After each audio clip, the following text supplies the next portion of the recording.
అంతలోనే కన్నెను చూచితివా ఎంత చెప్పిన వాక్యమునక పోతివా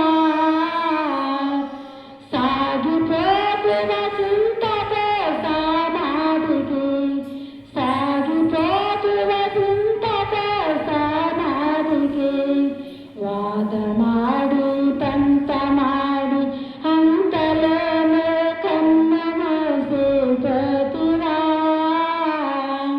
ఈ పూట మెతుకుల కూటివాడా మాట మరసి పోతివా అంతలోనే కన్నెను చూచితివా బలగనుండా బంధువులుండా బలగనుండా బంధువులుండా అంత విడచి అంటుదారిని పోతివా ఎంత చెప్పిన వాక్యమినక పోతివా సాగిపోతివ చింతతో సమాధికి వాదమాడి తంతమాడి అంతలోనే కన్నెను చూచితివా ఈ పూట మెతుకుల కూటివాడా మాట మరసి పోతివా అంతలోనే కన్నెను చూచితివా ధనము ధాన్యము కూడబెట్టి మేడముద్దలు కట్టి పెట్టి ధనము ధాన్యము కూడబెట్టి మేడముద్దలు కట్టి పెట్టి అంత విడచి వంటుగా నువ్వు పోతివా అంత విడచి వంటుగా నువ్వు పోతివా ఎంత చెప్పిన వాక్యమినక పోతివా సాగిపోతివ చింతతో సమాధికి వాదమాడి తంతమాడి అంతలోనే కన్నెను చూచితివా ఈ పూట మెతుకుల కూటివాడా మాట మరసి పోతివా అంతలోనే కన్నెను చూచితివా ఎంత చెప్పిన వాక్యమినక పోతివా సాగిపోతివ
కృపయే అమరం.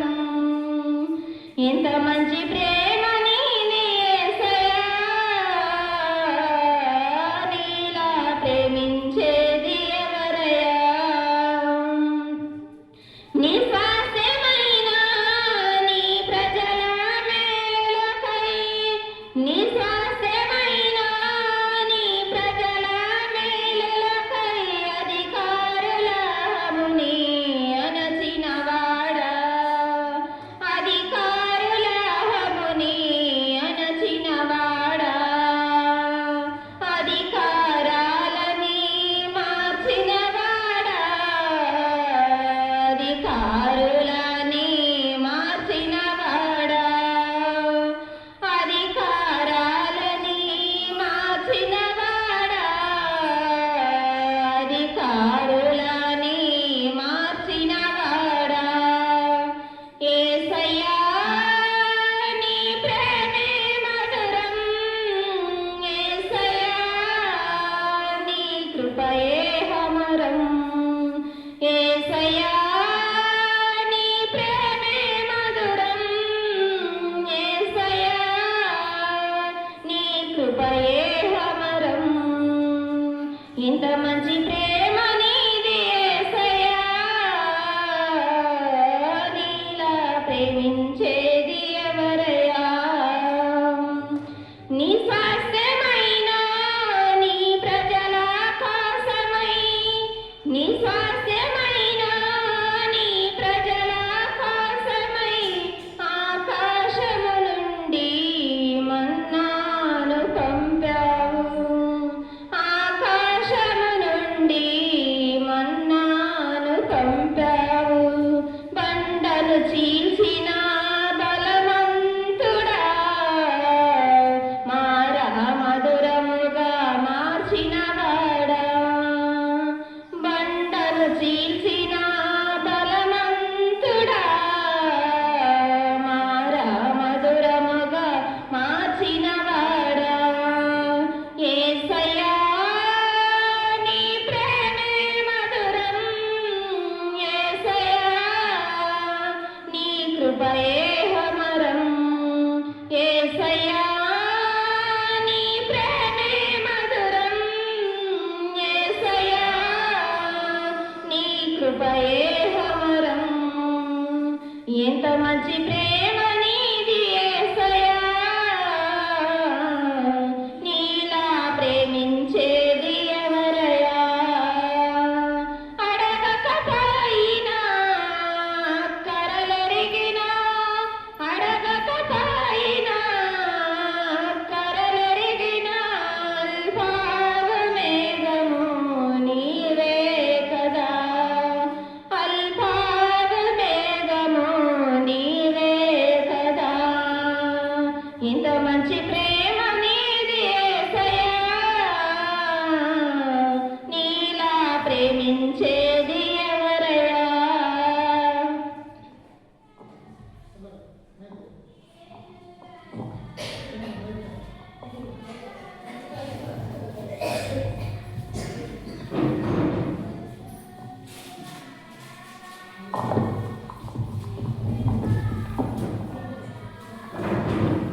దేవునికి స్తోత్రములు.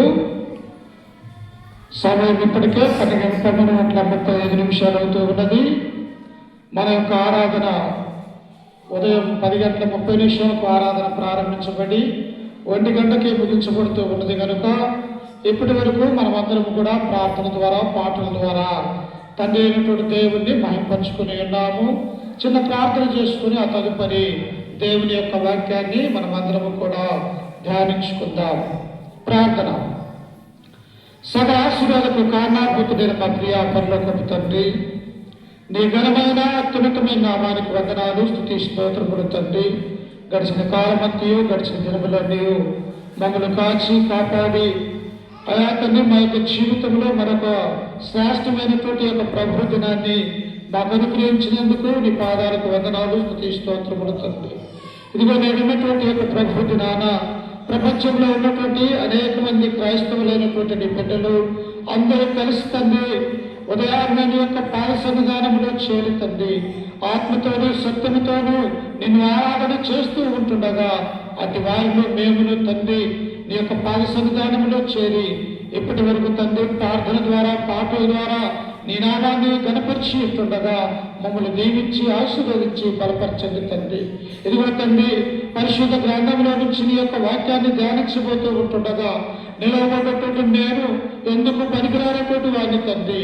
ఇదిగో వినుచున్నటువంటి నీ బిడ్డల యొక్క హృదయాలని ఆయా తండ్రి ఆత్మ సంబంధమైనటువంటి జ్ఞానాన్ని మా అందరికి కూడా అనుగ్రహించి తండ్రి నీ వాక్యము చెప్పుటకు నన్ను నీ శిలువ సాటిని మరుగుపరుచుకోగలరని ఈ మానవులు మా రక్షకుడు మా ప్రభు అయిన యేసు పరిశుద్ధ నామమున ప్రార్థించి అడిగి వేడుకుంటున్నాము తండ్రి.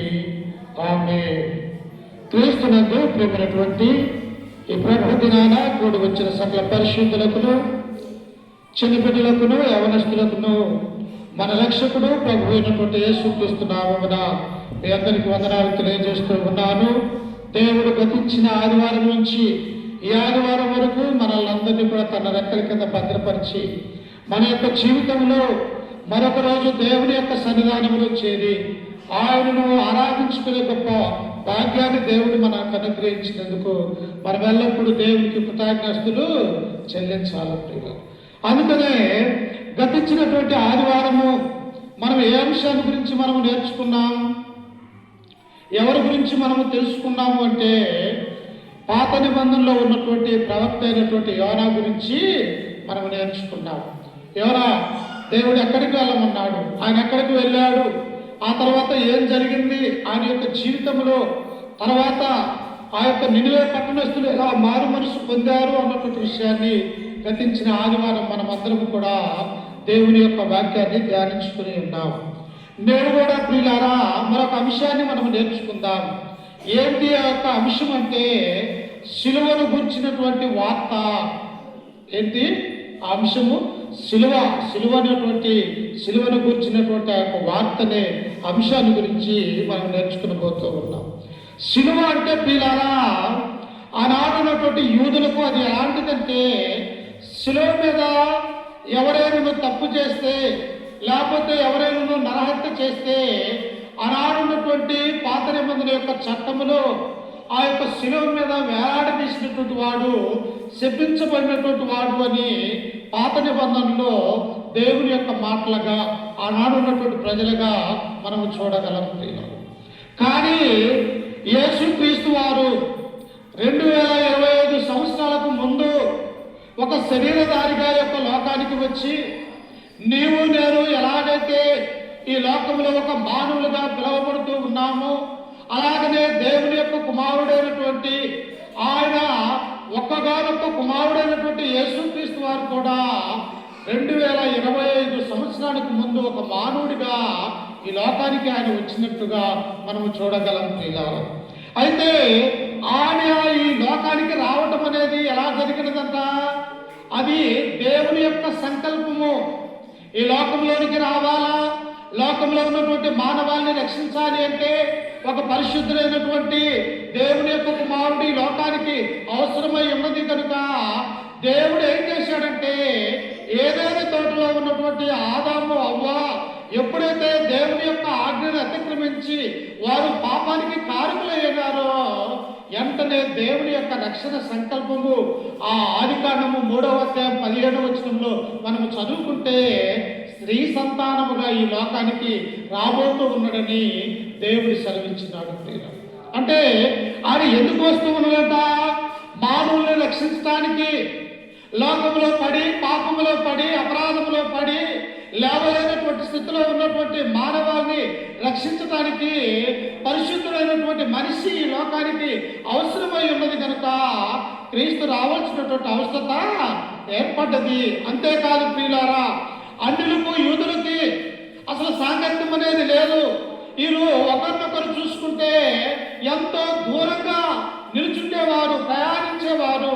యూదులు వచ్చేసి అన్యుల దగ్గరికి రారు, అన్యులు ఒకవేళ రావాలని అనుకున్నా కానీ యూదులు దగ్గరికి రానిచ్చేవారుగా ఉంటూ ఉన్నది. కాబట్టి ఇప్పుడు యూదుల్ని అన్యులు కూడా వారి నుండి ఏకం చేయాలి. దానికి పరిశుద్ధుడైనటువంటి యేసుక్రీస్తు వారు ఈ లోకానికి వచ్చాడు. ఎవరైతే దూరంగా ఉంటూ ఉన్నారో, ఎవరైతే దేవుడు లేనటువంటి ప్రజలు అన్యులుగా ఉంటూ ఉన్నారు, వారిని ఏం చేయాలట? యూదులకు దగ్గరగా చేయాలా. ఎవరి ద్వారా ఈ కార్యక్రమం జరుగుతుందంటే ఆయనే ప్రభు అయినటువంటి యేసు క్రీస్తు ద్వారా ఈ కార్యక్రమం జరగాలని తండ్రి సంకల్పించినటువంటి వాడిగా మనం చూస్తూ ఉన్నాం. అయితే చూడండి, ఈ సిలువను గురించినటువంటి వార్త ప్రజల దృష్టిలో ఎలా ఉన్నదో ఒకసారి చూడండి. పరిశుద్ధ గ్రంథంలో నుంచి కొరింథీయులకు రాసినటువంటి మొదటి పత్రిక 1వ అధ్యాయము 18వ వచనాన్ని చదువుకుందాం.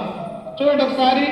కొరింథీయులకు సిలువను గురించినటువంటి వార్త నశించుచున్న వారికి వెరితనముగా ఉన్నది కానీ రక్షింపబడుచున్న మనకు అది దేవుని శక్తి. అర్థం కాల ప్రజలకి.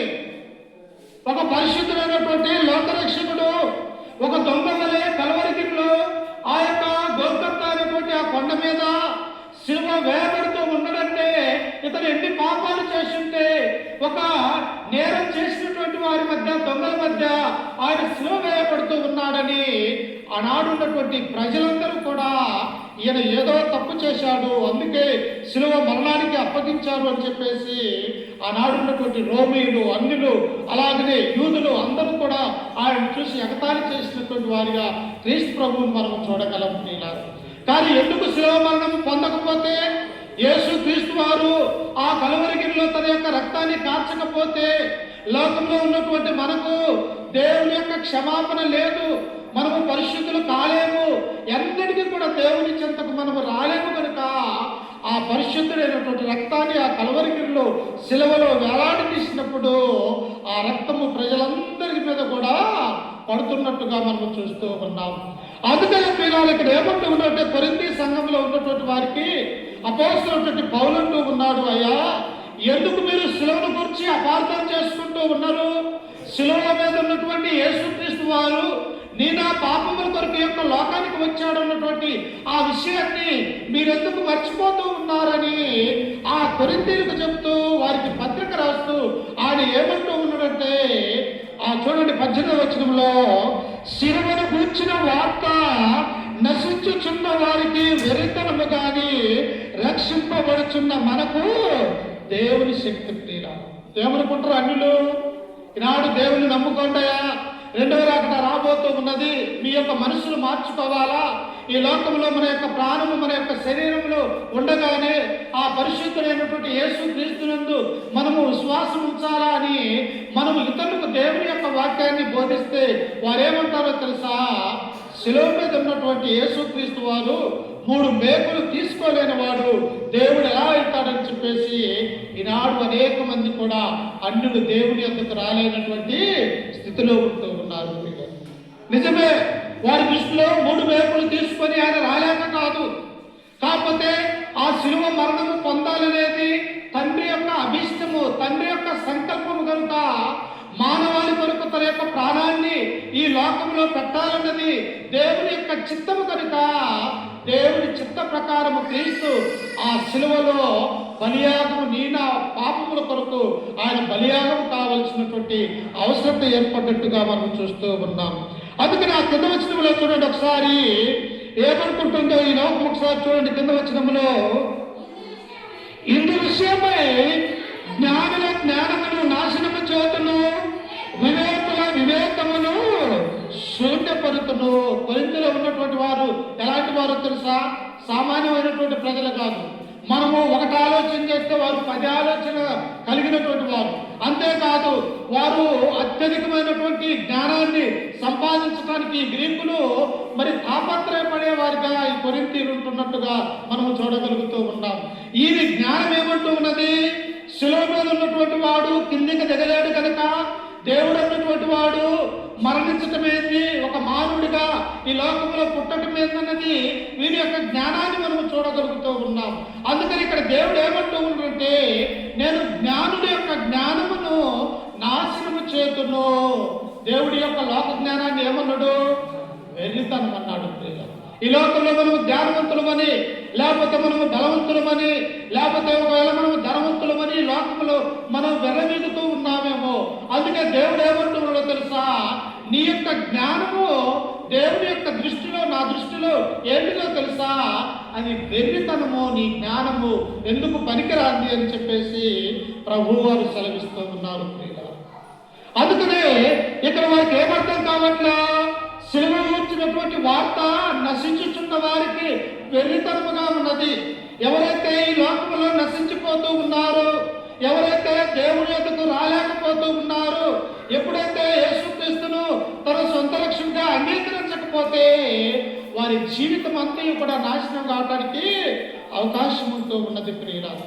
ఎవరైతే దేవుని యొక్క కుమారుణ్ణి, మన యొక్క ప్రభువుగా నా కోసం వచ్చాడు, నా కోసం ఆ శిలువలో మరణించాడు, నా కోసము చనిపోయి మరలా బ్రతికాడు అన్నటువంటి విషయాన్ని ఎప్పుడైతే మనము హృదయంలో ఆలోచిస్తామో అప్పుడు మనల్ని దేవుడు ఏమంటున్నాడో తెలుసా, ఆ కింద వచనంలోనే ఉంటుంది, ఏమంటుందో తెలుసా, రక్షింపబడుచున్న మనకి అది దేవుని యొక్క శక్తి. దేవుని యొక్క శక్తిని మనం పొందుకోవాలంటే, దేవుని గురించినటువంటి సత్యాన్ని మనం ఆలోచించాలంటే మనము కూడా క్రీస్తులో ఎదగాలి అన్నటువంటి విషయాన్ని ఇక్కడ మనము చూస్తూ ఉన్నాం. అందుకనే ఒక స్త్రీ అడుగుతూ ఉన్నది. చూడండి ఒకసారి మార్కు సువార్త 7వ అధ్యాయము 24వ వచనంలో మనము చదువుకుంటే ఒక స్త్రీ క్రీస్తును అడుగుతూ ఉన్నది. ఏమడుగుతూ ఉన్నది? ఆమె దేవుడంటే తెలియనటువంటి స్త్రీ, దేవుడంటే ఎరగనటువంటి స్త్రీగా ఉన్నది. దేవుని ఎదుటకు రాలేనటువంటి జనాంగంలో పుట్టిన గ్రీసు దేశస్థురాలుగా ఉంటూ ఉన్నది ఆ యొక్క స్త్రీ. ఆమె దేవుని దగ్గరికి వచ్చి ఏమడుగుతూ ఉన్నదో ఒకసారి చూడండి. మార్కు సువార్త 7వ అధ్యాయము 24వ వచనాన్ని చదువుకుందాం. ఆయన అక్కడి నుండి లేచి తూరు సీదోనుల ప్రాంతములకు వెళ్ళి ఒక ఇంట ప్రవేశించి ఆ సంగతి ఎవరికి తెలియకుండవలనని కోరడు కానీ ఆయన మరుగై ఉండలేకపోయాను. ఎవరంటే ఆయన ప్రభువైనటువంటి యేసుక్రీస్తు వారు. ఈ లోకంలో ఉండగా ఆయా ప్రదేశాలలో, ఆయా దేశములలో ఆయన వెళ్తూ ఆయా పరలోక రాజ్యము సమీపించి ఉన్నది, మీరు మారు మనసు పొందండి అని చెప్పేసి అనేక మందికి కూడా క్రీస్తు ప్రభు వారు 33 సంవత్సరాలు ఈ లోకంలో ఉంటే ప్రతి నిత్యము గందల కాడే లేచి ఆయన దేవుని యొక్క సంకల్పాన్ని, దేవుని యొక్క మాటల్ని ప్రజలకు చెబుతూ ఉండేవాడు ప్రియులారా.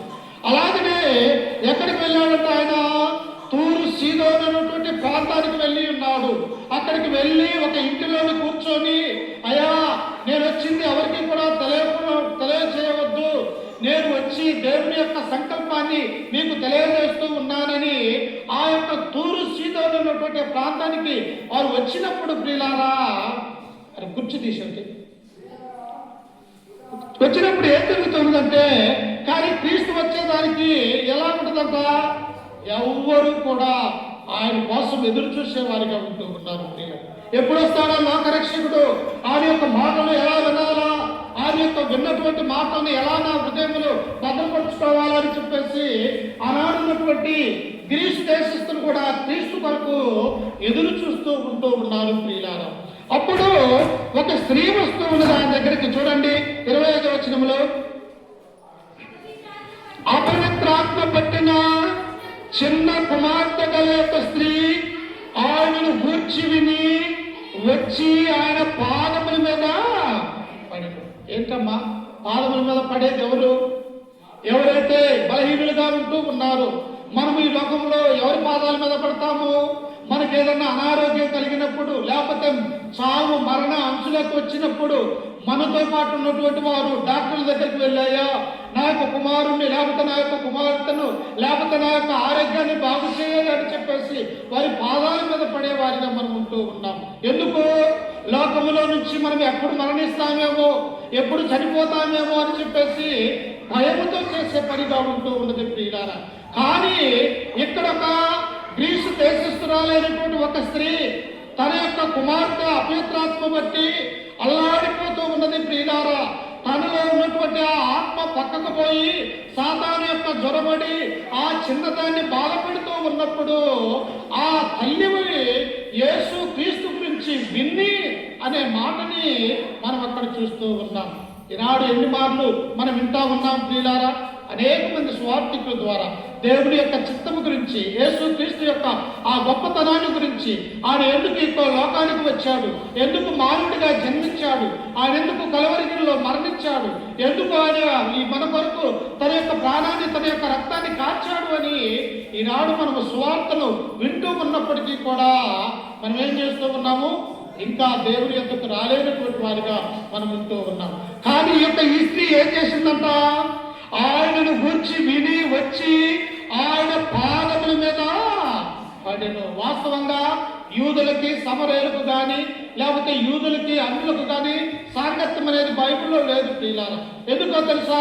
ఎవరైతే ఇశ్రాయేలు యొక్క సంతానం ఉంటూ ఉన్నదో ఆ 12 గోత్రాలు కలిగినటువంటి వారు మాత్రమే, వారే మా దేవుడు, మా తండ్రి అయిన అబ్రహాము మా యొక్క కుటుంబంలో జన్మించిన వాడు మా దేవుడు అని చెప్పేసి వారికి ఒక గర్వం అనేది యూదులు పుడుతూ ఉన్నది ప్రియులారా.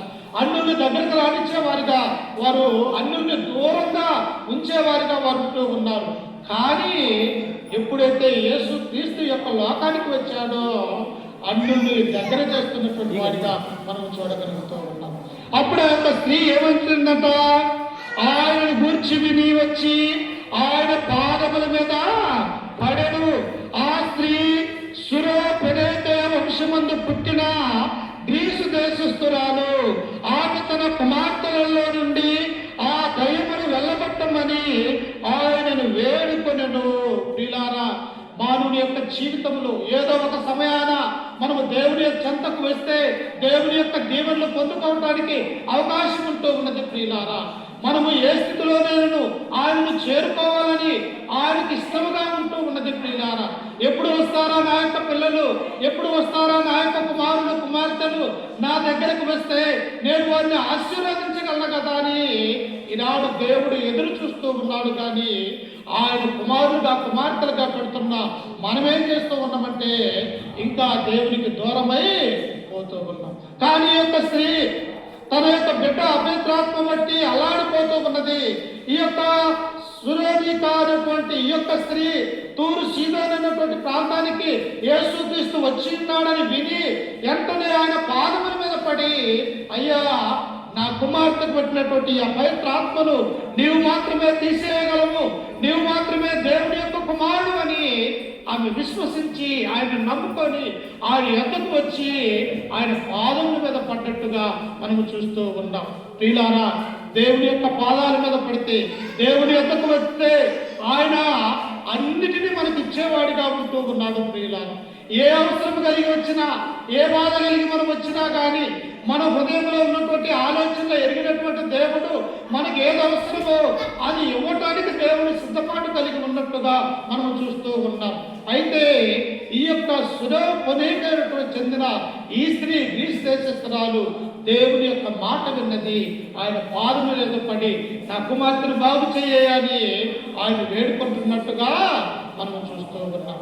కానీ దేవుడు ఏమంటూ ఉన్నాడు కింద వచనంలో చూడండి, ఆయన ఆమెను చూసి పిల్లలు మొదట తృప్తి పొందవలను, పిల్లల భోజనము తీసుకొని కుక్క పిల్లలకు వేట యుక్తము కాదు. ఏమన్నాడు తెలుసామని? కుక్కతో పోల్చాడు. అంటే ఎందుకంటూ ఉన్నాడు? ఈ స్త్రీ నా వాక్యము విని నాలో ఉంటుందా, లేకపోతే ఈ మాట నేను మాట్లాడితే తిరిగి లోకంలోనికి వెళ్ళిపోతుందా అని దేవుడు ఇక్కడ పరీక్షిస్తూ ఉన్నాడు. వెంటనే ఆ స్త్రీతో ఏమంటూ ఉన్నాడు? పిల్లలు తినే భోజనము తీసి కుక్క పిల్లలకు వేయటం అసాధ్యము అంటూ ఉన్నాడు. కానీ మనమైతే ఏమంటామయ్యా, నా కుమార్తె బాగలేక నీ దగ్గరకు వస్తే నన్ను కుక్కతో పోల్చినవేమని మనమైతే అక్కడి నుంచి వెనుకరికి వెళ్ళిపోయే వారిగా ఉంటూ ఉన్నాం. కానీ ఈ స్త్రీ, దైవికమైనటువంటి ఈ స్త్రీ, దేవుని నమ్మినటువంటి ఈ స్త్రీ, దేవుని యొక్క మాట విని ఆయన పాదముల మీద పడ్డటువంటి ఈ స్త్రీ, దేవునికి విధేయత కలిగి తనను తాను తగ్గించుకున్నటువంటి ఈ యొక్క ఫెరోనికే చెందినటువంటి ఈ గ్రీసు దేశస్థురాలు ఏమంటే ఉన్నదో చూడండి, మనం ఆశ్చర్యపోతాం. తీరాలి ఏంటి ఒక స్త్రీకి ఇట్టి ఆలోచన, ఇట్టి జ్ఞానాన్ని, ఇట్టి తగ్గింపు స్వభావం ఎలా వచ్చినది అని మన యొక్క హృదయంలో ఆమె గురించి ఆలోచన చేయటం ఎంతైనా అవసరం ఉన్నదని గ్రహించాలి. అందుకే నా స్త్రీ ఏమంటూ ఉన్నది అంటే చూడండి, ఆయన 28లో అందుకనే నిజమే ప్రభువా, అయితే కుక్క పిల్లల సైతము బల్ల కింద ఉండి పిల్లలు పడవై రొట్టె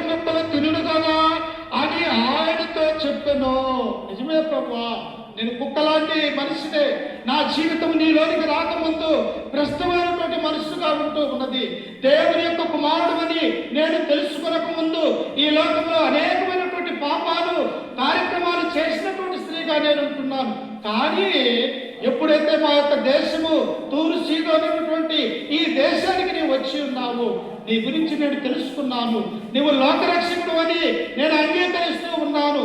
నిజమే ప్రభువా, యజమానుడు రొట్టె తింటూ ఉన్నప్పుడు బల్ల మీద వారు తిన్న తర్వాత కొన్ని ముక్కలన్న బల్ల కింద పడతవి కదా, ఆ రొట్టె ముక్కలు నేను తినగలనంటూ ఉన్నారు. చూశారా, క్రైస్తవులకు ఉన్నటువంటి తగ్గింపు స్వభావము, దేవుని బిడ్డలకు ఉండవలసినటువంటి ఆ తగ్గింపు స్వభావము ఈ కారణాలు లేకపోతే ఈ యొక్క అన్యులైనటువంటి గ్రీసు దేశస్తులైనటువంటి ఈ స్త్రీ దేవుని యొక్క విధేయత కలిగి ఉన్నట్లుగా మనము చూస్తూ ఉన్నాం. మరి మనం క్రీస్తును నమ్ముకొని క్రీస్తు రక్తములో కలవబడి ఆయన యొక్క శిలువ చెంత చేరినటువంటి మన జీవితం ఎలా ఉండాలంటే ఈ స్త్రీ వలె ఉండాలని దేవుడు కోరుకుంటూ ఉన్నాడు. అందుకనే దేవుడు ఏమన్నాడు, తనను తాను తగ్గించుకునివాడు హెచ్చించబడును, తనను తాను హెచ్చించుకునివాడు తగ్గించబడతాడు. మనం ఎందుకు దేవుని బిడ్డలుగా ఉంటూ ఉన్నాం? మనం ఎల్లప్పుడూ కూడా తగ్గింపు స్వభావం కలిగి ఉండాలా.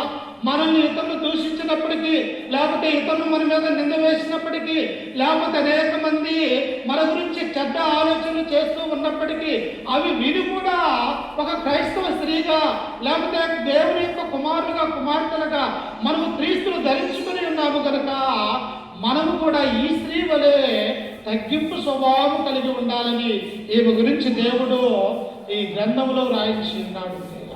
అందుకనే వెంటనే దేవుడు ఏమంటూ ఉన్నాడట, అందుకని ఈ మాట చెప్పినందున వెళ్ళుము, దయ్యము నీ కుమార్తెను వదిలిపోయినదని ఆమెతో చెప్పెను.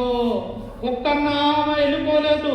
అయ్యా, యజమానుడి బల్ల కింద నేను ఆ బల్ల కింద పడే రొట్టె ముక్కలను నేను తినగలనయ్యా అని తన యొక్క హృదయాన్ని, తన యొక్క మనస్సును కుక్కతో పోల్చినప్పటికీ కూడా ఆమె దేవుణ్ణి విడిచి వెళ్ళలేదన్నటువంటి ఆ సత్యాన్ని మనం గుర్తుంచుకోవాలి పిల్ల. మరి మనము శోధనలు వచ్చినప్పుడు, బాధలు వచ్చినప్పుడు, అయ్యా ఎందుకు నా మీదనే ఇన్ని శోధనలు, ఇన్ని బాధలు, నా కుటుంబం మీదనే ఎందుకు ఈ యొక్క సాతాను దాడి చేస్తుంటే నీవు చూడటం లేదా అని తిరిగి దేవుడి మీద మనం నింద వేసేవారిగా మనం ఉంటూ ఉన్నాం. కానీ మనం ఎలా ఉండాలా? ఈ యొక్క గ్రీసు దేశస్తురాలైనటువంటి ఈ స్త్రీ తన యొక్క బిడ్డను ఎలాగైతే కాపాడుకోవాలని దేవుని చెంతకు వచ్చినదో మనము కూడా క్రైస్తవులుగా క్రీస్తును నమ్ముకున్నటువంటి వారిగా ఈ స్త్రీ వలె దేవుని యొక్క సన్నిధానంలో మనం ఉండాల, పెరగాల, ఆయన యొక్క వాక్యం వినాలా అన్నటువంటి ఆ సత్యాన్ని మనము గ్రహించాలి. అందుకనే కొరింథీ సంఘానికి గురించి పౌలు ఏమన్నాడు, సిలువను గూర్చినటువంటి వార్త నశించుచున్న వారికి వెర్రితనము కానీ రక్షింపబడుచున్న మనకు ఏమైందంటది దేవుని శక్తి అయినది. ఇప్పుడు ఈ యొక్క స్త్రీ అన్యురాలుగా ఉంటూ ఉన్నది, దేవుడి దగ్గరికి వచ్చినది, ఆయన పాదముల మీద పడ్డది, నా కుమార్తెకు దయ్యం పట్టినదని ఆయన వేడుకున్నది. యేసుక్రీస్తు వారు కుక్కతో పోల్చినప్పటికీ కూడా ఆయన ఎందుకు విధేయత కలిగి ఉన్నప్పుడు ఈ స్త్రీ దేవుని యొక్క శక్తిని తమ కుమార్తెలు పొందుకుంటూ ఉన్నది. ఆయన గురించి మనం తెలుసుకోవాలంటే ఆయన మార్గంలో మనం నడవాలా.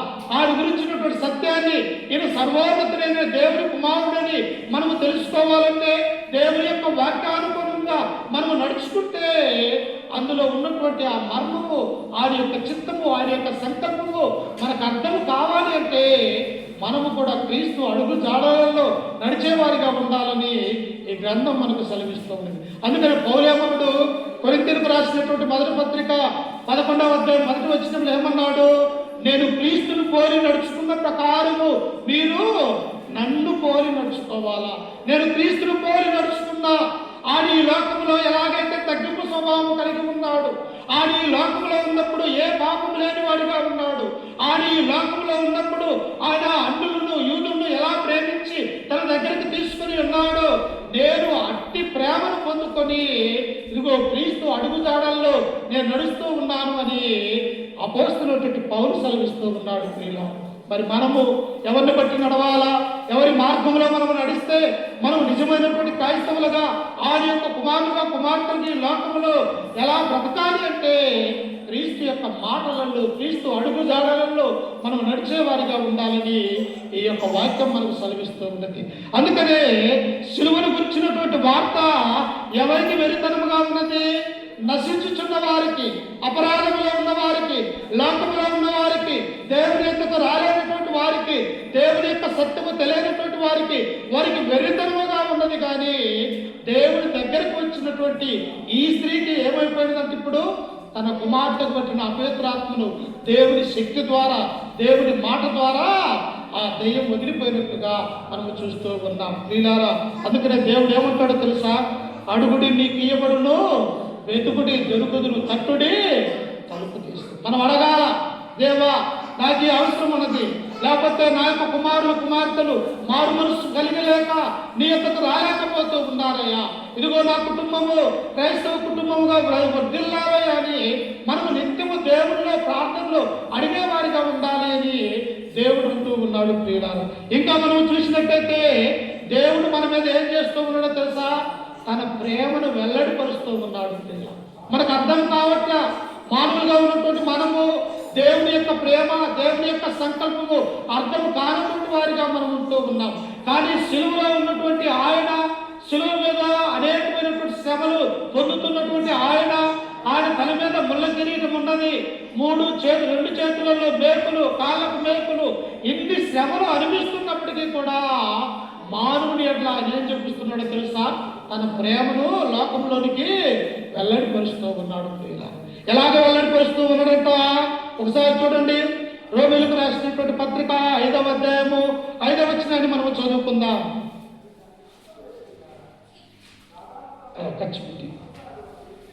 రోమీయులకు రాసినటువంటి పత్రిక 5:5.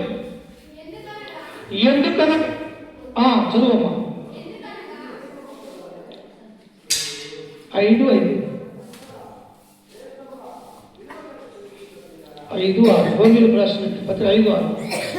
ఏలగా మనం ఇంకా బలహీనులమై ఉండగా క్రీస్తు యుక్త కాలమున భక్తిహీనుల కొరకు చనిపోయాడు. ఎందుకంటమ్మా, శిలువ మీద ఉన్నటువంటి యేసు ప్రభు వారు తన యొక్క ప్రేమను మన మీద కురిపిస్తూ ఉన్నాడు, వెల్లడిపరుస్తూ ఉన్నాడు. అందుకని ఇక్కడ పౌలు ఏమంటూ ఉన్నాడు? ఏలయనగా మనం ఇంకా బలహీనులమై ఉండగా క్రీస్తు యుక్త కాలమున భక్తిహీనుల కొరకు చనిపోయినాడు. అమ్మా, ఎవరి కొరకు చనిపోయాడు దేవుడు? భక్తిహీనుల కొరకు. అంటే దేవుని యందు భయం లేనటువంటి ప్రజల కొరకు, పాపములో మగ్గిపోతున్నటువంటి ప్రజల కొరకు యేసు క్రీస్తు వారు ఎవరి కొరకు తన యొక్క ప్రాణాన్ని పెడుతూ ఉన్నాడంటే అపరాధములో పడి దేవుని యొద్దకు రాలేనటువంటి ప్రజల కొరకు శిలువ మీద ఉన్నటువంటి ఆయన తన ప్రేమను మన మీద కురిపిస్తున్నటువంటి వాడిగా మనం చూస్తూ ఉన్నాం. మన పిల్లలు మన యొక్క మాట వినకపోతే తల్లిదండ్రులుగా మనం ఎంత బాధపడతాం. కానీ ఈ లోకములో ఆయన యొక్క చిత్తాన్ని ఆలోచించక, ఆయన యొద్దకు రాలేక మనం ఇంకా బలహీనులుగా ఉన్నప్పుడే ఆయన యవ్వన కాలంలోనే తన ప్రాణాన్ని మన కొరకు పెట్టాడు. ఆయన చనిపోయే సమయానికి ఎంత వయసు తెలుసు? యేసుక్రీస్తు వారికి 33.5 సంవత్సరాలు. అంటే 33.5 సంవత్సరాలు బహు యవ్వన కాలముగా ఉంటూ ఉన్నాడు. తన యొక్క జీవితాన్ని కోల్పోయే ప్రమాదంలో ఉన్నది అక్కడ. కానీ యవ్వన కాలంలోనే భక్తిహీనులైనటువంటి మన కొరకు, బలహీనులైనటువంటి మన కొరకు తన ప్రాణాన్ని, తన యొక్క రక్తాన్ని ఆయన ఇవ్వటానికి సిద్ధపాటు కలిగి ఉన్నట్టుగా మనం చూస్తూ ఉన్నాం. ఎవరిస్తారమ్మా? డబ్బు కావాలంటే బదులు ఎవరైనా ఇస్తారు, లేకపోతే ఆపదలో ఉన్నామంటే మనతో పాటు ఎవరైనా ట్రావెల్ చేస్తారు. కానీ మన కొరకు ప్రాణాన్ని పెట్టే అంత ప్రేమ ఎవరికి ఉన్నది? ఎవరికి కూడా లేదు. ప్రియులారా, లోక రక్షకుడైనటువంటి యేసు క్రీస్తు ఈ లోకం మీద తన ప్రేమని వెల్లడిపరుస్తున్నట్టుగా మనం చూస్తాం. అందుకని ఏమన్నాడు? యోహాను సువార్త 3వ అధ్యాయం 16వ వచనంలో దేవుడు లోకమును ఎంతో ప్రేమించాడు. ఎంతంట ప్రేమ? లోకం మీద తన ప్రేమ ఎంతంట? ఆయన ప్రేమకు కొలతలు ఉన్నాయా? లేకపోతే ఆయన ప్రేమకు హద్దులు ఉన్నాయా? లేవు. ఆయన మన మీద చూపించినటువంటి ప్రేమ ఎంతంటే తన ఒక్కగానొక్క కుమారుడైన యేసు క్రీస్తు వారిని ఈ లోకం కొరకు బలియాగము చేసినటువంటి అంత ప్రేమ మానవుల మీద వెల్లడిపరుస్తూ ఉన్నాడు. కానీ ఆ ప్రేమను ఏం చేస్తూ ఉన్నారంట? గుర్తించలేకపోతూ ఉన్నారు. ఎందుకు లోక రక్షకుడు ఈ లోకానికి ఎందుకు వచ్చాడు? నేను చేసిన పాపముల కొరకే కదా, నేను చేసిన అపరాధముల కొరకే కదా, నేను చేసిన దేవుని యొక్క ఆజ్ఞను అతిక్రమించుట కొరకే కదా ఆయన ఈ లోకానికి వచ్చి ఆయన శిలువలో బలియాగమైనది నా కొరకే కదా, ఆయన పరిశుద్ధమైనటువంటి రక్తాన్ని చిందించింది నేను చేసిన పాపమును బట్టే కదా అని ఈనాడు మానవులు ఏం చేస్తున్నారంటే దేవుని యొక్క ప్రేమను అర్థం చేసుకోలేనటువంటి స్థితిలో ఉంటూ ఉన్నారు ప్రియులారా. అందుకని ఇక్కడ పౌలు రోమా సంఘాన్ని గురించి ఏమన్నాడు చూడండి 8వ వచనములో, అయితే దేవుడు మన ఎడల తన ప్రేమను వెల్లడిపరుచుచున్నాడు, ఎట్లనగా మనం ఇంకా పాపులమై ఉండగానే క్రీస్తు మన కొరకు చనిపోయాడు. మనమే నీతిమంతులము కాదు. దేవుడు అన్నాడు రోగులకు రాసినటువంటి పత్రిక 3:11 అంటాడు, నీతిమంతుడు లేడు, ఒక్కడును కూడా నీతిమంతుడు లేడు. అందుకని ఇక్కడ ఏమంటూ ఉన్నాడు, ఎట్లనగా మనం ఇంకా పాపులమై ఉండగానే క్రీస్తు మన కొరకు ఏం చేశాడట, ఆయన చనిపోయాడు. ఎవరు చనిపోతారు? చావంటే అందరికీ కూడా భయమే ప్రియులారా. ఏ దేని గురించి కూడా మనం ఆలోచన చేయము, కానీ మరణము అంచుల దగ్గరికి వేస్తే మనం ఏం చేస్తామో తెలుసా, భయపడుతూ ఉంటాం. ఎందుకు?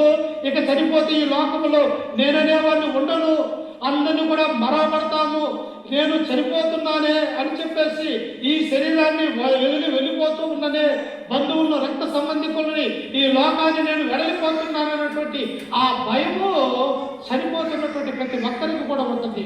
కానీ భయం ఎవరికి లేదంట? క్రీస్తుకు లేదు. ఎందుకో తెలుసా, నేను చనిపోతే నా యొక్క నన్ను నమ్ముకున్నటువంటి బిడ్డలు తండ్రికి కుమారులు అవుతారు. నేను చనిపోకపోతే వారు సాతానుకు కుమారులుగా కుమార్తెలుగా మారే అవకాశం ఉన్నది. కనుక మన భక్తిహీనులుగా ఉన్న ఈ లోకం కొరకు ఈ లోకంలో ఉన్న మానవాన్ని ప్రేమించి ఆయన యుక్త కాలములన్నీ ఆ శిలువ మరణాన్ని పొందినట్టుగా మనం చూస్తూ ఉన్నాం. కానీ యూదులకు అన్యులకు ఏమర్థం కాలా, శిలువను గురించినటువంటి వార్త నశించుచున్న వారికి వెర్రితనంగా ఉన్నదంట. దేవుడు చనిపోతే వాళ్ళకు వెర్రిగా ఉన్నది. ఏంటి? లోకరక్షకుడు చనిపోవటం ఏంటి?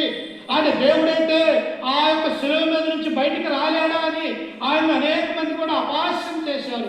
శిలువ మీద ఉన్నటువంటి ఎడమ పక్క ఉన్నటువంటి దొంగ ఏమన్నాడు, నువ్వు నిజముగా దేవుడు అయితే నిన్ను నువ్వు రక్షించుకొని మమ్మల్ని రక్షించమన్నాడు ప్రియులారా. కానీ ఆయన రక్షించుకోలేడా? ఆయన పిలిస్తే సేనలు సేనలు దేవదూతలు ఈ లోకానికి బయలుదేరుతాయి.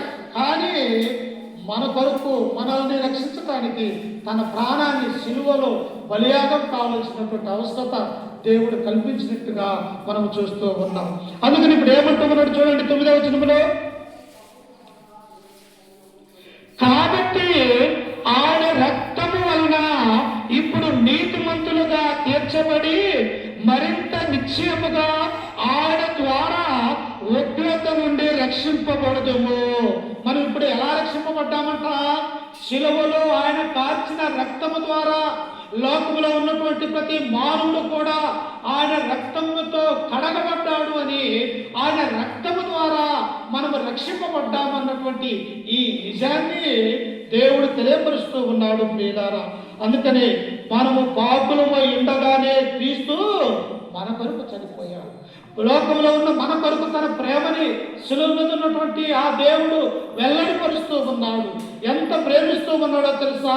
అక్కడ వచ్చినటువంటి ఆయన తల్లి అయినటువంటి మరియా, కొంతమంది స్త్రీలు శిలువ మీద దగ్గర చూసి, అయ్యో 33 సంవత్సరాలు ఈ యొక్క యెరూషలేములో, గలిలయ ప్రాంతములో, ఈ బెత్లెహేములో, నజరేతులో, ఈ పట్టణాలలో అనేక అద్భుతాలు చేసినటువంటి నీవు ఈనాడు శిలువ మీద నీ యొక్క రక్తము కారుస్తూ ఉన్నావే అని చెప్పేసి అక్కడికి వచ్చినటువంటి తల్లులందరూ ఏడుస్తున్నప్పుడు క్రీస్తు ఏమన్నాడు తెలుసా? మనమైతే ఏమంటాము? అమ్మా వచ్చి నన్ను కాపాడండి అమ్మా, ఈ శిలువ భారాన్ని నేను భరించలేకపోతూ ఉన్నాను, నా చేతులలో నుంచి, నా పక్కలలో నుంచి, నా యొక్క శిరస్సులలో నుంచి, ఇదిగో నా కాళ్ళలో నుంచి ఈ రక్తము వెడలిపోతూ ఉన్నది, నేను భరించలేకపోతూ ఉన్నాను, నన్ను కాపాడమని మనమైతే బ్రతిమలాడుకునేవారిని ప్రియులారా. కానీ క్రీస్తు ఏమన్నాడో తెలుసా? అమ్మా నా కోసము ఏడవక మీకోసము మీ పిల్లల కోసము ఏడవ. ఎవరు అనగలుగుతారు? ఇంతటి ప్రేమను ఎవరు చూపించగలుగుతారు? లోకంలో ఉన్నటువంటి ఏ ప్రేమ కూడా శాశ్వతం కాదు ప్రియులారా.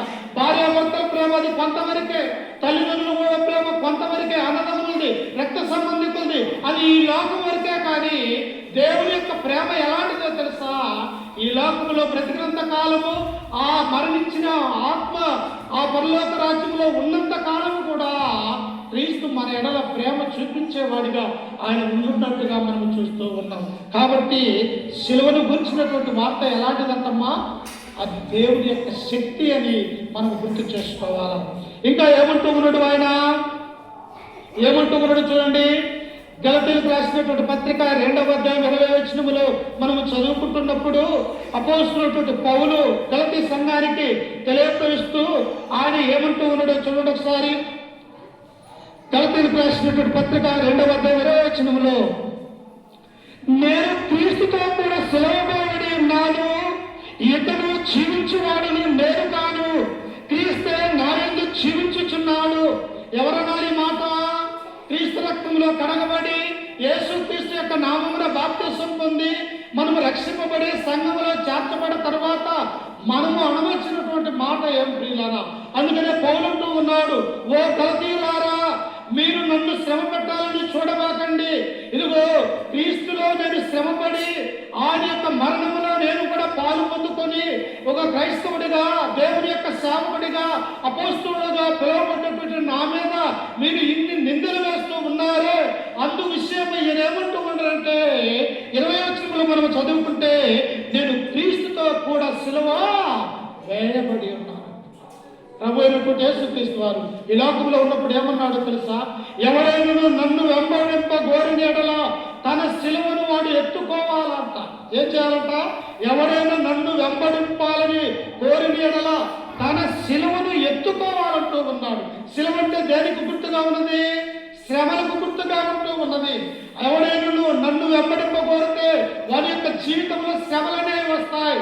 కాబట్టి ఆ శ్రమలలో వాడు ఆదుకొని నా వైపు తిరిగితే వారి నా యొక్క కుమారుడిగా, నా సహోదరుడిగా, నా సహోదరిగా నేను ఏర్పాటు చేసుకుంటానని చెప్పేసి యేసుక్రీస్తు వారు సెలవించాడు ప్రియుల. అందుకని ఇక్కడ పౌలు ఏమంటూ ఉన్నాడు? నేను క్రీస్తుతో కూడా సిలువ వేయబడి ఉన్నాను. ఎలాగ వేయబడి ఉన్నాడు ఆయన? చూడండి, నన్ను ప్రేమించి నా కొరకు తన్ను తాను అప్పగించుకున్న దేవుని కుమారుని యందు విశ్వాసము వలన జీవించుచున్నాను. ఇక మీద నన్నెవడు బాధపెట్టవద్దు.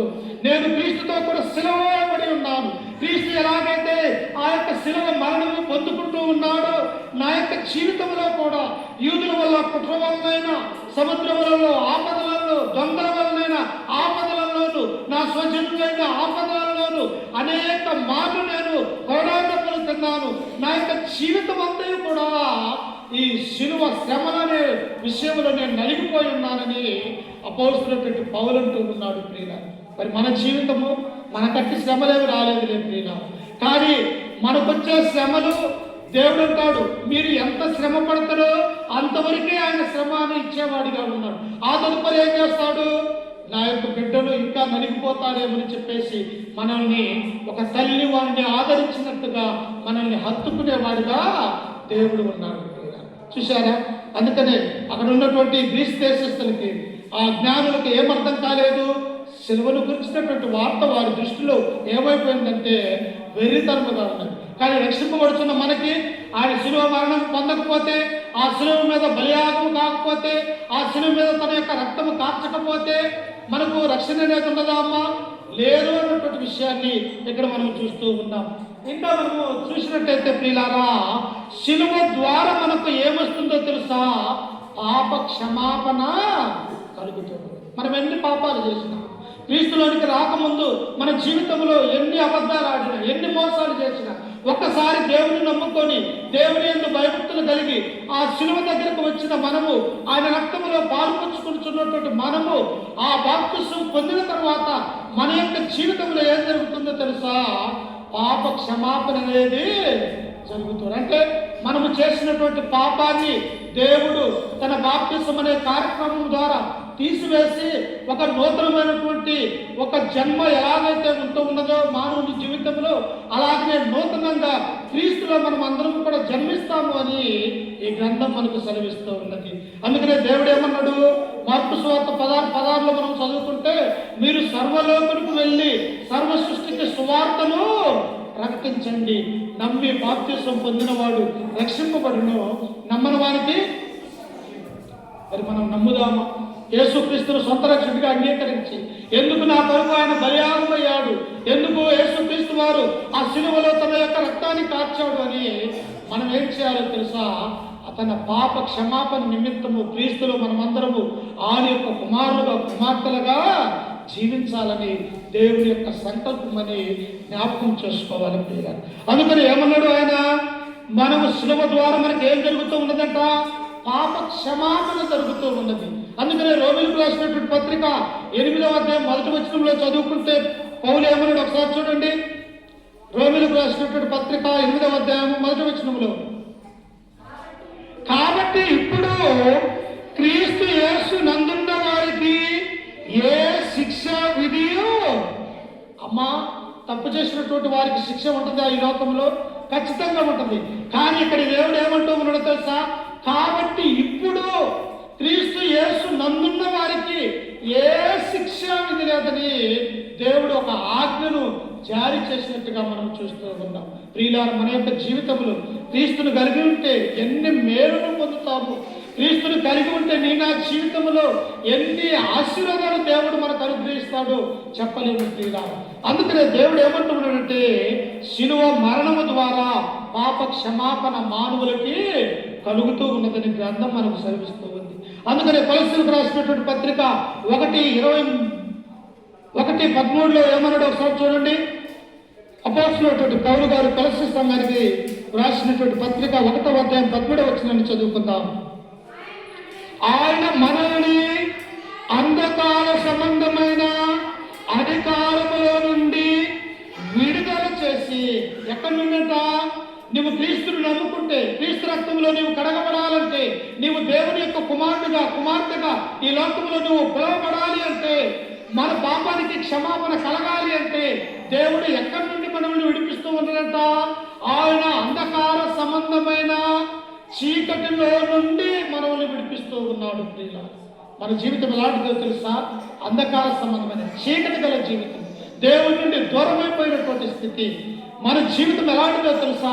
దేవుడిని చూస్తేనే దూరముగా పారిపోయేటువంటి స్థితిలో మనం ఉంటూ ఉన్నప్పుడు మనల్ని ఎలా చేసిందంట? చూడండి కింద వచనములో, తాను ప్రేమించిన తన కుమారుని రాజ్య నివాసములుగా చేశాడు. ఇప్పుడు మనం అందరం ఎవరు ఉన్నాము? క్రీస్తు సంఘములో సభ్యులము, పరలోక రాజ్యములో మనము సభ్యులుగా ఉంటూ ఉన్నాం. ఎవరి సభ్యులుగా? ఆయన కుమారుని యొక్క రాజ్య నివాసులుగా మనల్ని చేసి ఉన్నాడు. దేవుడికి ఒక రాజ్యం ఉన్నది, అదే పరలోక రాజ్యము. ఆ రాజ్యములో మనం ఎలా ఉన్నాము? పౌరులుగా ఉంటూ ఉన్నాం. మనకు తండ్రి ఎవరు? తండ్రి అయినటువంటి దేవుడు. మనకు సహోదరుడు ఎవరు? యేసు క్రీస్తు వారు. మనకు రక్షకుడు ఎవరు? క్రీస్తు ప్రభువారు. అందుకనే ప్రియులారా, శిలువ బలియాగం ద్వారా మనకు ఏం జరుగుతూ ఉన్నదంటే, అంధకార సంబంధమైనటువంటి ఈ పాపములో నుండి దేవుడు విడుదల అనుగ్రహిస్తూ ఉన్నాడు. ఇంకా చివరిగా ఒక మాట చూస్తే ప్రియులారా, ఏమన్నదో తెలుసా? ఆయన శిలువ రక్తము ద్వారా మనల్ని సంధి చేస్తూ ఉన్నాడు. యూదులకి గ్రీసు దేశస్తులకి సాంగత్యం అనేది లేదు కదా. సమరయ స్త్రీ దేవుడితో ఏమంటది? అమ్మా, నాకు దాహమైతూ ఉన్నాయి, కొంచెం మంచినీళ్ళు అమ్మా, నేను త్రాగుతానంటే ఆ సమరయ స్త్రీ ఏమన్నది? అయ్యా, యూదులకు సమరయులకు సాంగత్యం అనేది లేదే, నువ్వు యూదుడవు, నేనేమో సమరయ స్త్రీని, నీవు నన్ను నీళ్లు ఎలా అడుగుతున్నావని ఆయన్నే ప్రశ్న వేసింది. అంటే యూదులని అన్యులని ఇద్దరిని ఏకం చేయడానికి ఆ శిలువలో క్రీస్తు బలియాగం కావాల్సినటువంటి అవసరం ఏర్పడింది. ఎప్పుడైతే ఆ శిలువలో ఆయన మరణించాడో, యెరూషలేములో ఉన్నటువంటి దేవాలయం యొక్క తెర రెండుగా చీలిపోయినది ప్రియులారా. ఆ తెర ఎలా ఉంటుందో తెలుసా?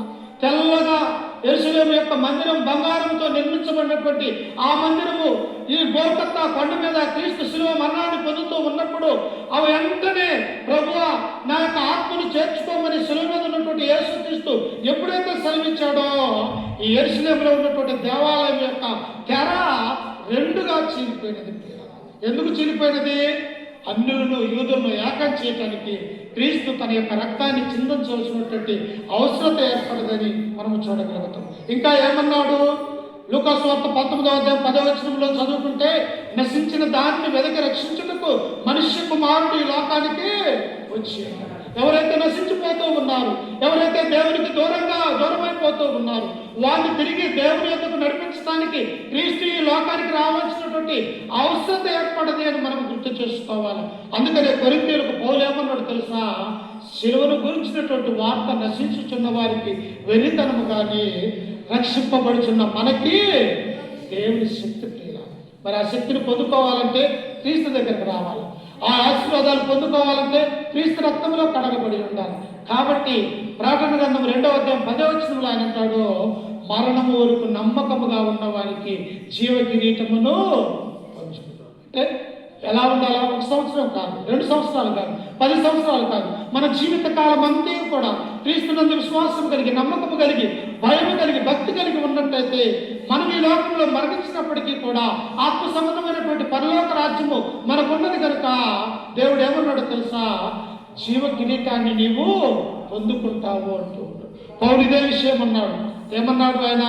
నా కొరకు నీతి కిరీటము దాచబడి ఉన్నది ప్రియ. మరి ఆ కిరీటాన్ని పొందుకోవాలంటే, ఆ కిరీటము ఆ పరలోక రాజ్యంలో నీవు నివసించాలంటే, ఈ లోక సంబంధమైనటువంటి పాపాలను వదిలివేసి దేవుని యొక్క సంఘములో ఆయన రాజ్య నివాసులుగా ఈ లోకములో మనం ఉండాలని దేవుడు కోరుకుంటూ ఉన్నాడు. ఇదిగో తూరు సీదోను ప్రాంతానికి వచ్చినటువంటి దేవుడు, ఇదిగో ఆ యొక్క అనురాలైనటువంటి గ్రీస్ దేశస్తురాలైనటువంటి ఆ స్త్రీ దేవుని నమ్మింది, దేవుని పాదముల మీద పడ్డది, క్రీస్తుని ఎరిగినది, ఆమె తగ్గింపు స్వభావం కలిగి ఉన్నట్టే నీ నా జీవితంలో కూడా శిలువ దగ్గరకు వస్తే తప్ప మనకు రక్షణ లేదని మనం జ్ఞాపకం చేసుకోవాలని చెప్పేసి ఈ వాక్యం ద్వారా మిమ్మల్ని హెచ్చరిస్తూ, ఈ మాటలను నన్ను కూడా హెచ్చరిక చేసుకుంటూ ఓపికతో మీ అందరికీ మన రక్షకుడు ప్రభు అయిన యేసుక్రీస్తు నామమున వందనాలు తెలియజేస్తూ ఈ వాక్యాన్ని ముగించుకుంటూ ఉన్నాను ప్రియుల. సమయం ఇప్పటికే 1:10 అవుతుంది, 20 నిమిషాలు అవుతున్నది కనుక చిన్న ప్రార్థన చేసుకుని ఆ తదుపరి ఆరాధన కార్యక్రమాన్ని జరిగించుకుందాం. ప్రార్థన. సకల ఆశీర్వాదకు కారణాకృతుడైన మా ప్రియ పరలోకపు తండ్రి, నీ ఘనమైన అత్యున్నతమైన నామానికి వందనాలు, స్తుతి స్తోత్రములు తండ్రి. గడిచిన కాలమంతే, గడిచిన దినములన్నీ మమ్మల్ని కాచి కాపాడి నీ రెక్కల కింద భద్రపరిచి